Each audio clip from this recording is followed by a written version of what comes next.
La première chose que la famille Olivier a faite en posant ses valises ici, c'est d'en planter un, pour montrer qu'on prenait racine dans cette ville. Quand j'ai reçu les clés de l'appartement, j'étais bouche bée parce que c'était pas évident et pas facile.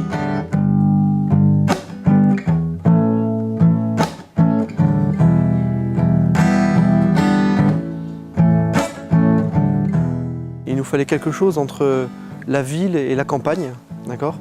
Quelque chose proche de tout commerce et à la fois retiré et calme. En discutant autour de nous, on nous a conseillé de venir à Senon, parce que c'était vert, parce qu'il y avait plusieurs parcs, des sources naturelles et surtout un très grand calme dans les quartiers du Loiret. On a accès à un petit peu de verdure, un petit peu d'espace vert sauvage, dans lequel on peut s'y balader, il y a un château à proximité.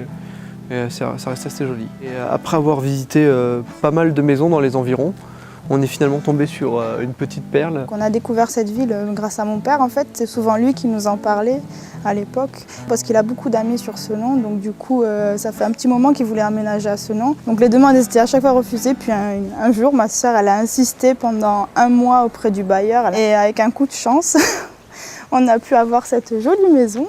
Donc, sachant qu'on a toujours habité en appartement, c'était vraiment une opportunité. J'avais vraiment envie d'investir. En fait, l'endroit qui m'a rassuré et qui me plaisait bien, c'était Senon. J'ai le parc Palmer qui est à côté. Je fais du sport, j'adore la musique et il y a pas mal de commodités autour.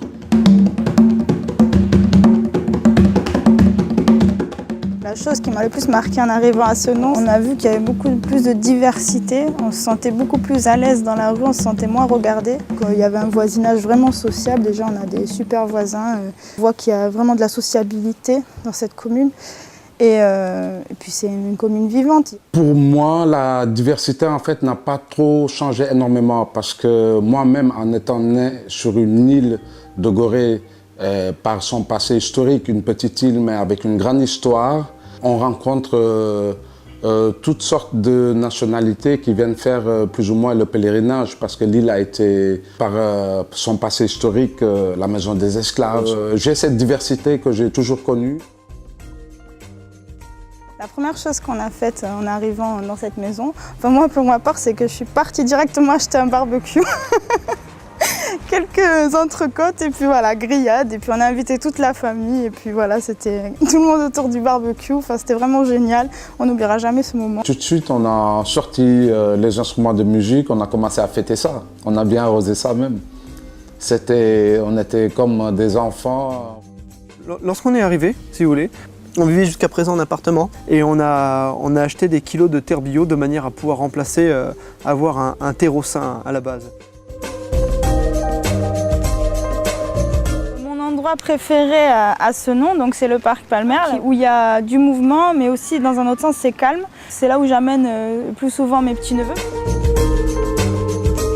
Mon endroit préféré c'est le quartier. Quand on est arrivé, dans les premières semaines où on est arrivé, nous avons subi une fuite de gaz. Et dans la foulée, on nous a proposé de nous loger, on nous a offert la possibilité de se doucher, c'est les voisins à côté, on nous a préparé à manger en face. Vraiment, il y a une solidarité qui se formait immédiatement alors qu'on se connaissait à peine. Il y a vraiment une dimension humaine plus importante qu'en ville. Étant donné que ce sont des maisons individuelles, les gens prennent plus le temps de se parler, de se connaître et aussi de s'aider. Je suis en face du parc Palmer, là où se passent tous les concerts, les bons concerts à Bordeaux. Il n'y a pas un endroit mieux pour moi que le parc Palmer à Senon. J'aime bien cet endroit aussi parce que c'est là où je rejoins régulièrement une amie à moi qui habite sur Lormont. On va dire que c'est un peu la frontière entre sa commune et ma commune. On était vraiment séparés par la distance. Oui, lorsqu'elle m'a envoyé un message pour me dire qu'elle habitait à Senon, ça a été une très très bonne nouvelle parce que depuis très longtemps, ça a été la première à qui j'ai dit que je déménageais. D'habiter à côté. Et donc là, c'est un de nos rêves qui s'est réalisé. Ah oui, on remercie d'ailleurs Senon de m'avoir accueilli pour nous rapprocher. Je remercie Senon, oui.